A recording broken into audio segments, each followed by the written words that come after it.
इन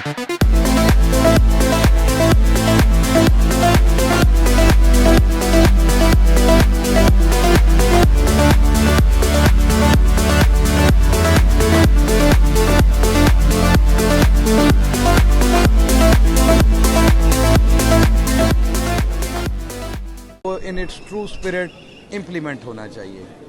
और एक सबसे बड़ा मसला जो इस वक्त मुल्क में मुआशी बहरान आ चुका है और इसके साथ साथ महंगाई जो है वो आसमान को छू रही है, आम आदमी इस मुल्क में रहने वाला उसके लिए ज़िंदगी गुजारना मुश्किल हुआ है।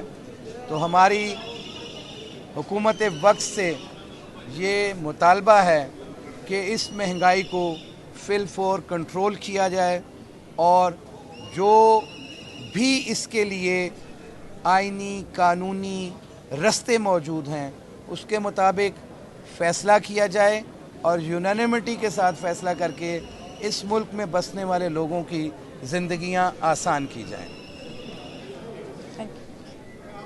जी प्लीज़। सबसे पहले तो मैं आपका शुक्रिया अदा करती हूँ कि मीडिया ने हमेशा हर जदोजहद में हमारा साथ दिया और हम आपके बड़े मशकूर हैं।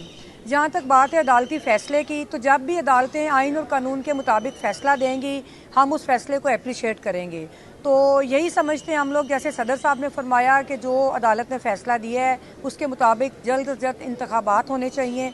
और दूसरी बात यह है कि हम ये समझते हैं कि बार ने अपना किरदार जमहूरियत के लिए हमेशा अदा किया और हम आगे भी करेंगे। हम किसी सियासी जमात की नुमाइंदगी नहीं कर रहे, हम लोग सिर्फ एक असूल की नुमाइंदगी कर रहे हैं और वो जमहूरी असूल है। जिस तरह से 9 मेंबर बेंच से 5 मेंबर बेंच ने फ़ैसला दिया, वो 5 मेंबर बेंच का फ़ैसला आइन और कानून के ऐन मुताबिक है।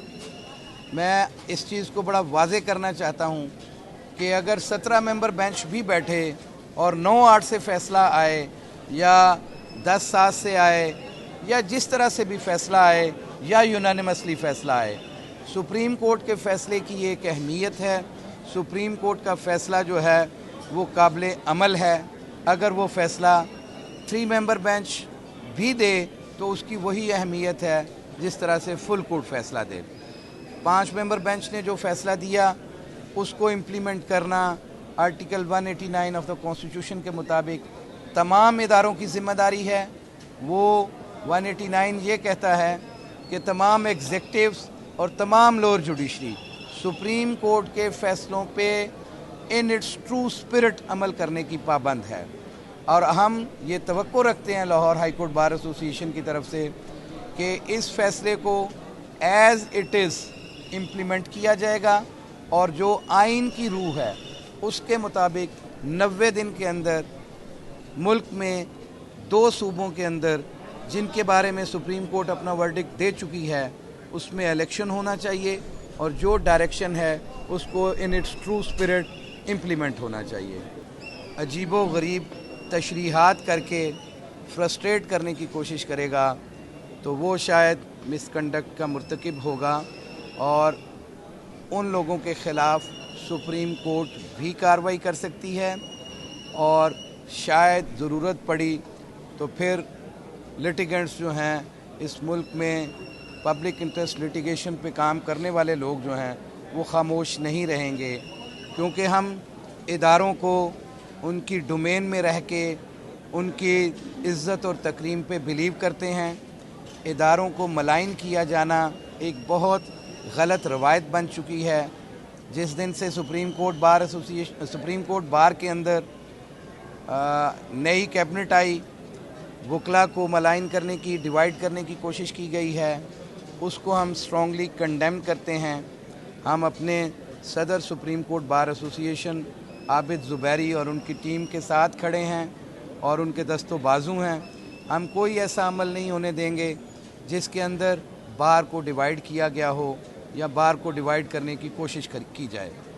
इसके साथ साथ 9 मेंबर बेंच बनने के बाद जो उन पे क्रिटिसिज्म किया गया, जिस तरह से 9 मेंबर बेंच से 5 मेंबर बेंच ने फ़ैसला दिया, वो 5 मेंबर बेंच का फ़ैसला आइन और कानून के ऐन मुताबिक है।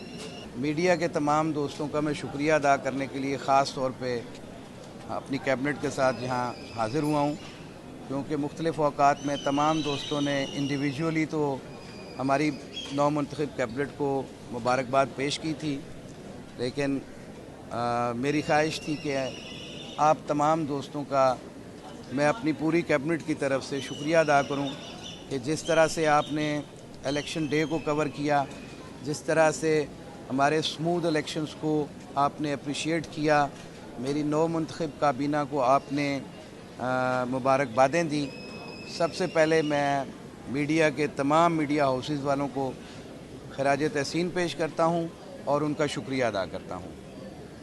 इसके बाद आज जो फ़ैसले के ऊपर मुख्तलिफ़ चैनल्स पे बैठ के मुख्तलिफ़ आरा के ज़रिए उसको वाज़े करने की कोशिश की जा रही है, तो Lahore high court bar association ने अपना मौक़िफ़ अपनी पहली प्रेस कॉन्फ्रेंस में भी दिया था कि इस फ़ैसले पे अमल दरामद करवाना तमाम इदारों की ज़िम्मेदारी है, और जो कोई शख्स भी इसमें रखना डालने की कोशिश करेगा, जो कोई इस ऑर्डर को अजीबो गरीब तशरीहात करके फ्रस्ट्रेट करने की कोशिश करेगा, तो वो शायद मिसकंडक्ट का मुर्तकिब होगा।